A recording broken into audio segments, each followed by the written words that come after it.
নমস্কার, শুরু করছি আজকে চতুর্থ স্তম্ভ। আমি ইন্দ্রাণী। মমতা 4 দিন অপেক্ষা করেছেন, ধৈর্য দেখিয়েছেন, চূড়ান্ত ধৈর্য। তারপর বৈঠক হয়েছে এবং উনি প্রায় সমস্ত দাবি মেনে নিয়েছেন। পুলিশ কমিশনার থেকে শুরু করে স্বাস্থ্যকর্তাদের পদ থেকে সরানোর কথা বলেছেন। এ নিয়ে কোনো তর্ক বিতর্ক হয়নি। উনি ঠিকই করে রেখেছিলেন, এটা উনি করবেন। এই মহিলাকে জোর করে কিছু করানো প্রায় অসম্ভব। উনি না মনে করলে এগুলো করতেন না, এবং কেবল করেননি, রাতেই সাংবাদিকদের ডেকে তা ঘোষণাও করে দিয়েছেন। জুনিয়র ডাক্তারেরা কালীঘাট থেকে স্বাস্থ্য ভবনের সামনে ধর্নাস্থলে পৌঁছানোর আগেই তিনি রাজ্যের মানুষকে জানিয়ে দিয়েছেন, এবং রাজ্যের মানুষ এটাও দেখলেন যে বেলা 4টে পর্যন্ত জুনিয়র ডাক্তারেরা সেসব হবার পরেও তাদের কাজে যোগ দেবার সিদ্ধান্ত ঘোষণা করে উঠতে পারলেন না। বোঝা গেল যে অত্যন্ত অপরিণত এক নেতৃত্ব, যাদের না আছে ভরসা নিজেদের সংগঠনের অন্য ডাক্তারদের ওপর, না আছে ভরসা মানুষের ওপর, না আছে ভরসা তাদের সংগঠনের শক্তি সামর্থ্যের ওপর। আবার মুখ্যমন্ত্রীর ঘোষণার সঙ্গে সঙ্গে ঝিনচাক নৃত্যও হয়ে গেল ওই শোকাহত মঞ্চের এক পাশেই। সেই নাচের এক কুচো ছবি রইল।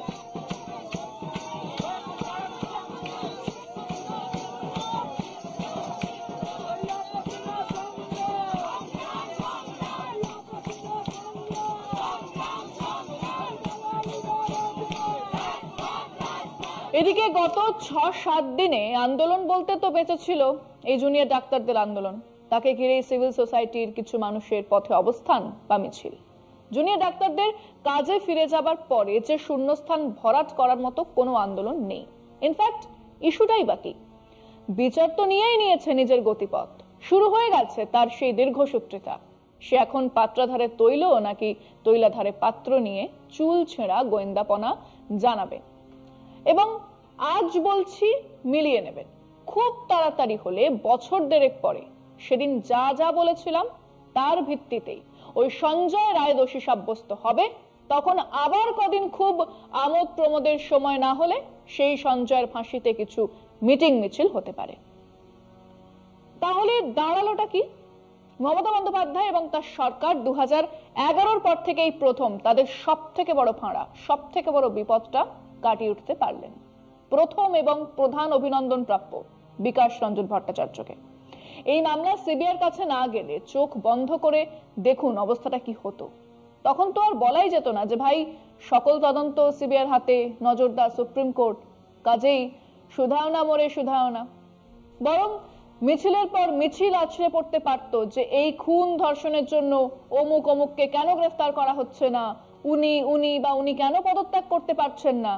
ঠিক যেমনটা হয়েছিল 2007-এ নন্দীগ্রাম সিঙ্গুরের সময়, সেরকম একটা ক্যাওয়াস শুরু হয়ে যেত, এবং এই মামলা প্রতিবাদ ইত্যাদি ছড়ালো। কিন্তু ছড়ালো কেবল শহর আর শহরতলিতে।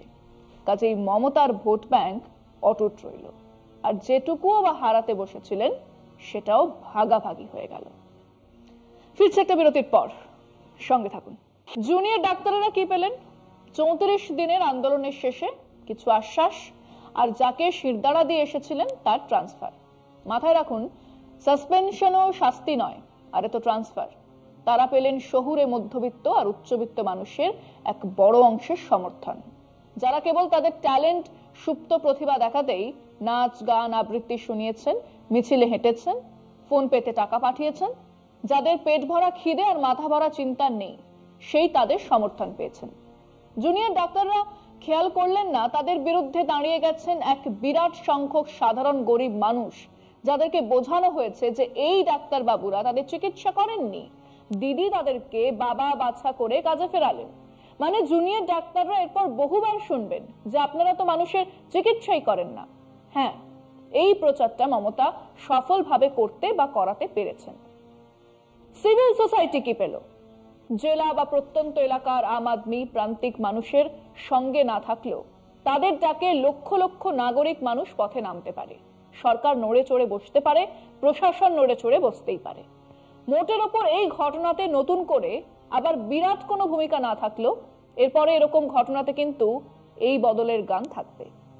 সিভিল সোসাইটি একটা পথ খুঁজে পেল। রাজনৈতিক দল নয়, তারাও এরপর থেকে আন্দোলনের ডাক দেবার ক্ষমতা অর্জন করলো। পুলিশ আর আমলা বুঝলো যে কোনো সময় সিবিআই ধরতে পারে, যে কোনো আদেশে বিনা প্রশ্নে মেনে চললে তা নিয়ে ভুগতে হতে পারে। একটা ধর্ষণ আর খুন যদি দুজন আইপিএস অফিসারের ট্রান্সফার আর একজন ওসির গ্রেফতারের কারণ হতে পারে, তাহলে এরপর থেকে তাদেরও প্রিকশন নিতে হবে। নিজের পেছন বাঁচিয়ে কাজ করা শিখে নেবার কথাই ভাববেন পুলিশ আমলারা। ফিরছে আরো একটা বিরতির পর, সঙ্গে থাকুন। সাংবাদিক বা বলা ভালো সংবাদ মাধ্যম বুঝলো মিথ্যে আর ফেক নিউজে টিআরপি বাড়ে। কাজেই এরপর এরকম বহু ঘটনাতেই দেখবে যে কাউকে দিয়ে কিছু বলিয়ে নিয়ে এই ভিডিওর সত্যতা আমরা যাচাই করে দেখিনি বলেও চালানো যায় এবং সেসবের ফলে টিআরপি বাড়ে। কাজে এবারে যে মিথ্যের চাষ হলো তা এরপরের কোনো ঘটনাতে দুগুণ তিনগুণ হতেই পারে। পাবলিককে যা খাওয়ালে পাবলিক উত্তেজিত হয় সেটা দেখিয়েই টিআরপি তোলার সহজ পথটা পেয়ে গেল মিডিয়া। সাংবাদিকদের অনেকেই নিজেদেরকে অ্যাক্টিভিস্ট হিসেবে, এক প্রতিবাদী মানুষ হিসেবে প্রজেক্ট করার সুযোগ পেলেন। বড়সড় সামাজিক আন্দোলনের সময় এটা হয়েই থাকে। সংবাদপত্রের মালিক বা সংবাদ মাধ্যমের মালিকরা অবশ্য হিসেব করছেন। এমনিতে ধরুন ওই পুজো সংখ্যা ইত্যাদির বিজ্ঞাপন এসেছে, এই আন্দোলনের সময় টিআরপি ইত্যাদিও বেড়েছে, কিন্তু এবারে পুজোর ব্যবসাটা কি মার খেলো সেরকম একটা চিন্তা তাদের মাথায় ঘুরছে। খুব তাড়াতাড়ি উৎসব মোডে ফিরে আসাটা তাদের কাছে খুব জরুরি। সিপিএম খানে গা ঝাড়া দিয়ে উঠেছিলেন বটে, কিন্তু বকলমের লড়াই আর নিজেদের সংগঠন নিয়ে লড়াই সবকিছু করার পরে একেবারে কোর সাপোর্ট, একান্ত আপন সমর্থন ভূমির বাইরে কি সেরকম কিছু পেলেন? এবং শেষ পথে এসে কলতানের মামলা অত্যন্ত গোলমেলে জায়গাতে ঠেলে দিল তাদেরকে। এখন দেখার সেই ঘটনা থেকে তারা বের হন কিভাবে, বা আদৌ বের হতে পারবেন কিনা। এবং বিজেপির হাতে পেন্সিল, মুখে বুড়ো আঙুল।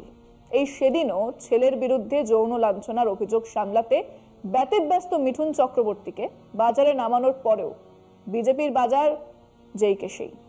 আসলে তাদের গুণে নুন দেবারও জায়গা নেই। এত ধরনের বিচিত্র ধর্ষণ, মহিলা নির্যাতন ইত্যাদি মামলা বিজেপির বিরুদ্ধে আছে যে একটা অভিযোগ করার আগে 10টা অভিযোগ তাদের বিরুদ্ধে এসে হাজির হয়। তারপরে বকলমে নবান্ন অভিযান বা বাংলা বন্ধ, সুপার ডুপার ফ্লপ, সব মিলিয়ে এত বড় হালচাল থেকে বিজেপির প্রাপ্তি বিগ জিরো। কিন্তু সবাই কিছু না কিছু তো পেলেন। কিছু না পেলেও অগ্নিমিত্রা পল বা অভিজিৎ গাঙ্গুলি অন্তত গোব্যাক খেদানোর ধ্বনি তো পেলেন। কিন্তু সেই দুজন যাদের সন্তান ধর্ষিতা হলেন, নৃশংসভাবে খুন হলেন, আশ্বিনের শারদ প্রাতে বসে তারা হঠাৎই দেখবেন তাদের গেছে, সবটাই গেছে। হঠাৎই তাদের নিয়ে যাওয়া হয়েছে করতালি আর সমবেদনা মাখা মানুষের জমায়েতে, যেখানে কিছু বলেছেন তারা, কিন্তু পাওয়া তো দূরস্থান, আরো অনেক কিছু হারিয়েছেন তারা। প্রতিদিন অজস্র মিথ্যে আর অজস্র অকথা কুকথায় ভরেছে আকাশ। প্রতিদিন পাত্রধারে তৈল না তৈলাধারে পাত্রের লড়াইয়ের মাঝখান দিয়ে অন্তত তারা তো বুঝতেই পেরেছেন দূরে দূরে সরে যাচ্ছে ন্যায় বিচারের নৌকা। কবে আসবে সেই অধরা বিচার জানা নেই। আরো একদিন শুনানি শেষ হলো, সেখানে সিসিটিভির হিসেব, সেখানে ডাক্তারবাবুদের নতুন টয়লেট আর রেস্টরুমের হিসেব নিয়ে বিস্তর কথা হলো। কিন্তু তারা তো মনে করেছিলেন সেখানে বের হয়ে আসবে খুনি বা খুনি ধর্ষকদের নাম। তা তো আসছে না। আত্মজাকে হারিয়ে দুটো মানুষের তো সেটাই আপাতত চাহিদা। সে চাহিদা মিটে গেলেও পড়ে থাকবে শূন্যতা। হ্যাঁ, সবাই কিছু না কিছু তো পেল, ওনারা সত্যিই থেকে গেলেন না পাওয়ার তলে। আজ এখানেই শেষ করছি। শুভরাত্রি।